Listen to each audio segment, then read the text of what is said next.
Assalamualaikum warahmatullahi wabarakatuh. Biografi singkat Habib Ali Kuitang.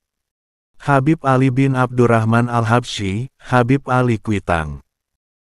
Habib Ali bin Abdurrahman bin Abdullah bin Muhammad Al-Habsyi lahir di Kuitang, Jakarta, pada 20 Jumadil Awal 1286 Hijriah, tanggal 20 April tahun 1870 Masehi. Ayahanda beliau adalah Habib Abdurrahman Al-Habsyi, seorang ulama dan dai yang hidup zuhud, manakala bunda beliau seorang wanita solehah bernama Nyai Hajah Salmah Putri, seorang ulama Betawi dari Kampung Melayu, Jatinegara, Jakarta Timur. Adapun kakeknya, Habib Abdullah bin Muhammad Al-Habsyi, dilahirkan di Pontianak, Kalimantan Barat. Dia menikah di Semarang. Dalam pelayaran kembali ke Pontianak, ia wafat karena kapalnya karam. Adapun Habib Muhammad Al-Habsyi, kakek buyut Habib Ali Kuitang, datang dari Hadramaut lalu bermukim di Pontianak dan mendirikan Kesultanan Hasyimiyah dengan para sultan dari klan Al-Gadri. Habib Abdurrahman ditakdirkan menemui penciptanya sebelum sempat melihat anaknya dewasa. Beliau meninggal dunia sewaktu Habib Ali masih kecil. Sebelum wafat, Habib Abdurrahman berwasiat agar anaknya Habib Ali dihantar ke Hadramaut untuk mendalami ilmunya dengan para ulama di sana. Tatkala berusia lebih kurang 11 tahun, berangkatlah Habib Ali ke Hadramaut. Tempat pertama yang ditujunya ialah keribat Habib Abdurrahman bin Alwi al-Aidrus.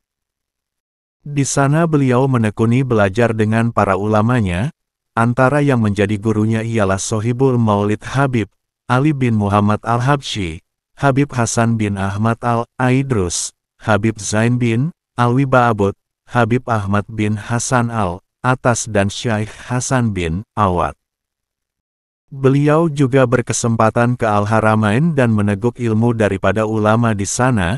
Di antara gurunya di sana adalah Habib Muhammad bin Husain Al-Habsyi, Mufti Makkah Sayyidi Abu Bakar Al-Bakri Syato Ad-Dimyati, pengarang I'anatut Thalibin yang masyhur Syaikh Muhammad Said Babsail, Syaikh Umar Hamdan dan masih banyak lainnya. Ia dikenal sebagai penggerak pertama Majelis Taklim di Tanah Betawi. Majelis Taklim yang digelar di Kuitang, Jakarta Pusat, merupakan perintis berdirinya Majelis Taklim di seluruh tanah air. Majelis Taklim Habib Ali di Kuitang merupakan majelis taklim pertama di Jakarta. Sebelumnya, boleh dibilang tidak ada orang yang berani membuka majelis taklim. Karena selalu dibayang-bayangi dan dibatasi oleh pemerintah kolonial, Belanda. Setiap minggu pagi kawasan Kuitang didatangi oleh puluhan ribu jamaah dari berbagai pelosok, tidak hanya dari Jakarta saja namun juga dari Depok, Bogor, Sukabumi dan lain-lain. Bagi orang Betawi, menyebut Kuitang pasti akan teringat dengan salah satu Habib karismatik Betawi dan sering disebut-sebut sebagai perintis Majelis Taklim di Jakarta. Tiada lain adalah Habib Ali bin Abdurrahman bin Abdullah Al-Habsyi atau yang kerap disapa dengan panggilan Habib Ali Kuitang. Menurut beberapa Habib dan Kiai, Majelis Taklim Habib Ali Kuitang akan bertahan lebih dari 1 abad. Karena ajaran Islam yang disuguhkan berlandaskan tauhid, kemurnian iman, solidaritas sosial, dan nilai-nilai keluhuran budi atau akhlakul karimah. Habib Ali, kata mereka, mengajarkan latihan kebersihan jiwa melalui tasawuf. Dia tidak pernah mengajarkan kebencian, hasad, dengki, ghibah, ataupun fitnah. Sebaliknya, almarhum mengembangkan tradisi Ahlul Bait, yang menjunjung tinggi nilai kemanusiaan, menghormati hak setiap manusia tanpa membedakan status sosial. 2 tahun setelah sang ayah wafat, Habib Ali Kuitang yang saat itu masih berusia 11 tahun, berangkat belajar ke Hadramaut, sesuai wasiat ayahandanya yang kala itu sudah wafat. Tempat pertama yang dituju adalah Rubat Habib Abdurrahman bin Alwi al-Aidrus. Di majelis mulia itu ia juga membaca kitab kepada Habib Hasan bin Ahmad Al-Aidrus, Habib Zain bin Alwi Ba'abud dan Syekh Hasan bin Awad bin Mahsam. Di antara para gurunya yang lain di Hadramaut yaitu Habib Ali bin Muhammad Al-Habsyi penyusun Simtut Duror, Habib Ahmad bin Hasan Alatas Huraidah, dan Habib Ahmad bin Muhsin Al-Hadar, Bangil. Selama 4 tahun, Habib Ali Kuitang tinggal di sana, lalu pada tahun 1303 Hijriah, 1886 Masehi ia pulang ke Betawi.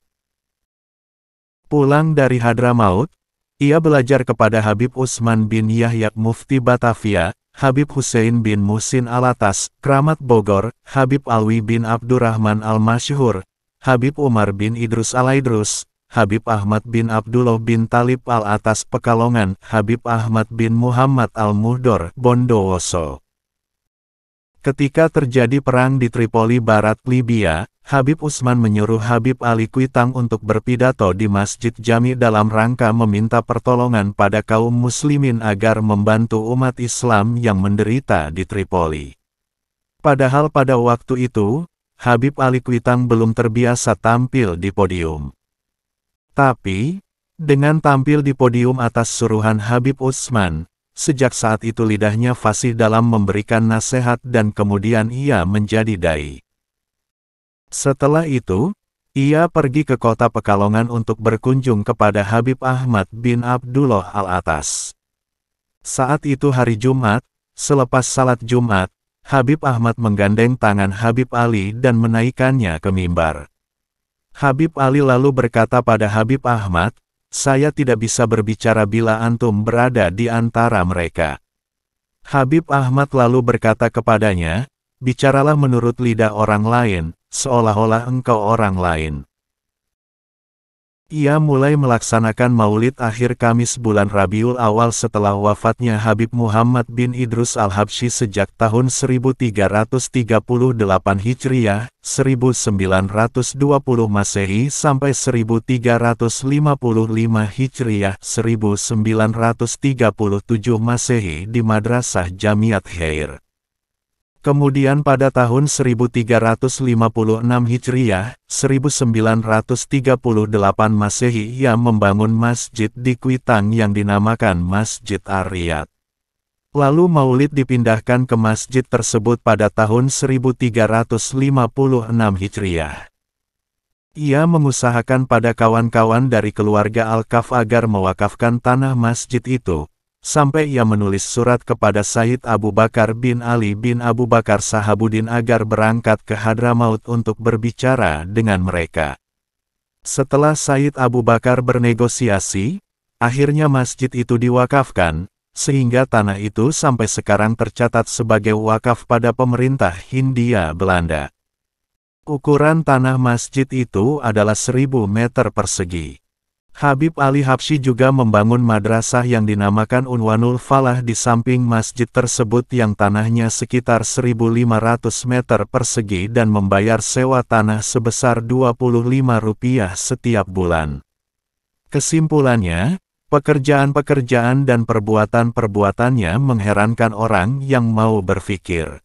Salatnya sebagian besar dilakukannya di masjid tersebut. Habib Ali menunaikan haji 3 kali. Pertama tahun 1311 Hijriah 1894 Masehi di masa Syarif Aun, kedua tahun 1343 Hijriah 1925 Masehi di masa Syarif Husein, dan ketiga tahun 1354 Hijriah 1936 Masehi di masa Ibnu Saud dan pergi ke Madinah 2 kali. Habib Ali sebagaimana para habaib lainnya juga suka melakukan surat menyurat dengan para ulama dan orang-orang soleh serta meminta ijazah dari mereka. Dan para ulama yang disuratinya pun dengan senang hati memenuhi permintaan Habib Ali karena kebenaran niat dan kebagusan hatinya. Ia memiliki kumpulan surat menyurat yang dijaga dan dinukilkan, dituliskan kembali. Sayyid Abu Bakar bin Ali bin Abu Bakar Sahabuddin dalam Rihlatu Asfar menyebutkan perasaan kecintaan dan persahabatan yang sangat erat. Dalam catatan perjalanan itu, Sayyid Abu Bakar mencatat saat-saat perjalanan rihlah mereka berdua ke berbagai daerah seperti ke Jawa, Singapura dan Palembang. Saya juga menghadiri pelajaran-pelajarannya dan salat tarawih di masjid. Tidak ada yang menghalangi saya kecuali uzur syar'i, halangan yang diperbolehkan oleh syariat. Pada salah satu surat Sayyid Abu Bakar ketika Habib Ali Kuitang di Hadramaut, menyebutkan, perasaan rindu saya kepadamu sangat besar. Mudah-mudahan Allah mempertemukan saya dan engkau di tempat yang paling disukai olehnya. Ternyata setelah itu, mereka berdua dipertemukan oleh Allah di Makkah Al-Musyarrafah. Keduanya sangat bahagia dan belajar di Mekah, mengurus madrasah dan majelis taklimnya diserahkan kepada menantunya, Habib Hussein bin Muhammad Al-Faqih Alatas. Di Mekah ia mendapat ijazah untuk menyelenggarakan Maulud Azabi, karya Syekh Umar Al-Azabi, putra Syekh Muhammad bin Muhammad Al-Azabi. Setelah Habib Ali bin Muhammad Al-Habsyi, penyusun Simtud Durar, wafat pada 1913, pembacaan Maulid Simtud Durar pertama kali digelar di Jatiwangi, Majalengka, Jawa Barat, di majelis taklim yang diasuh Habib Muhammad bin Idrus Al-Habsyi. Belakangan Maulid Simtud Durar dibaca di majelis taklim di Tegal, Jawa Tengah, kemudian di Bogor, selama beberapa tahun, lalu di Masjid Ampel, Surabaya. Tahun 1919, Habib Muhammad bin Idrus Al-Habsyi, pelopor peringatan Maulid dengan membaca Simtud Durar, wafat di Jatiwangi. Sebelum wafat ia berpesan kepada Habib Ali Al-Habsyi agar melanjutkannya. Maka sejak 1920 Habib Ali Kuitang mulai menggelar Maulid dengan membaca Simtud Durar di Tanah Abang. Ketika Ar-Rabithah Al-Alawiyah berdiri, perkumpulan itu mendukung Maulid tersebut. Dan sejak 1937 acara Maulid diselenggarakan di Masjid Kuitang, yang kemudian disiarkan secara khusus oleh RRI Studio Jakarta. Habib Ali bin Abdurrahman Al-Habsyi wafat tanggal 23 Oktober tahun 1968 dalam usia 102 tahun. Ketika itu, TVRI menjadi satu-satunya stasiun televisi yang menyiarkan berita duka cita. Ribuan orang berbondong-bondong melakukan takziah ke kediamannya di Kuitang, Jakarta Pusat, yang sekaligus menjadi majelis taklim tempat ia mengajar. Sejumlah menteri dan pejabat tinggi negara berdatangan memberikan penghormatan terakhir. Sejumlah murid almarhum dari seluruh Jawa, bahkan seluruh Indonesia dan luar negeri, juga datang bertakziah. Sebelum jenazah dimakamkan di Masjid Ar-Riyad, yang dipimpinnya sejak ia muda, Habib Salim bin Jindan, yang sering berdakwah bersama almarhum, membayat Habib Muhammad, putra almarhum, sebagai penerusnya. Ia berpesan agar meneruskan perjuangan almarhum dan memegang teguh akidah Alawiyin. Ada kisah menarik sebelum almarhum wafat. Suatu hari, ia minta 3 orang kiai kondang asal Jakarta maju ke hadapannya. Mereka adalah Kiai Haji Abdullah Syafi'i, Kiai Haji Tahir Rohili, dan Kiai Haji Fatullah Harun. Habib Ali mempersaudarakan mereka dengan putranya, Habib Muhammad. Dalam peristiwa mengharukan yang disaksikan ribuan jemaah itu, Habib Ali berharap, keempat ulama yang dipersaudarakan itu terus mengumandangkan dakwah Islam. Harapan Habib Ali menjadi kenyataan. Habib Muhammad meneruskan tugas ayahandanya memimpin majelis taklim Kuitang selama 26 tahun. Kiai Haji Abdullah Syafi'i, sejak 1971 hingga 1985, memimpin majelis taklim Asis Syafi'iyah, dan Kiai Haji Tahir Rohili memimpin majelis taklim At-Tahiriyah. Sedangkan Kiai Haji Fatullah Harun belakangan menjadi ulama terkenal di Malaysia. Tidak mengherankan jika ketiga majelis taklim tersebut menjadikan kitab An-Nasaihat Diniyah, karya Habib Abdullah Al-Haddad, seorang sufi dari Hadramaut, penyusun Ratib Haddad, sebagai pegangan. Sebab, kitab itu juga menjadi rujukan Habib Ali Kuitang. Betapa erat hubungan antara ulama Betawi dan para habaib, dapat kita simak dari pernyataan Alem Kiai Haji M. Syafi'i Hazami tentang dua gurunya, Habib Ali Al-Habsyi dan Habib Ali Alatas wafat 1976. Sampai saat ini, bila lewat Cililitan dan Condet dekat Masjid Al-Hawi, saya tak lupa membaca surah Al-Fatihah untuk Habib Ali Alatas, katanya. Supaya dekat dengan rumah Habib Ali, gurunya yang tinggal di Bungur, Kiai Syafi'i Hazami pindah dari Kebon Sirih ke Kepuh, Tanah Tinggi. Ia juga tak pernah mangkir menghadiri majelis taklim Habib Ali di Kuitang, Jakarta Pusat. Ketika ia minta rekomendasi untuk karyanya, Al-Hujujul Bayinah, Habib Ali bukan saja memujinya, tapi juga menghadiahkan sebuah Al-Quran, tasbih, dan uang Rp5.000. Kala itu, nilai uang Rp5.000 tentu cukup tinggi.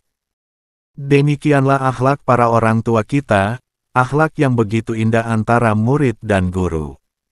Kala itu para habib bergaul erat dan tolong-menolong dengan para ulama Betawi. Akhlak yang sangat patut kita teladani sebagai generasi penerusnya. Sumber, tarekatqodiriyah.wordpress.com. Wassalamualaikum warahmatullahi wabarakatuh.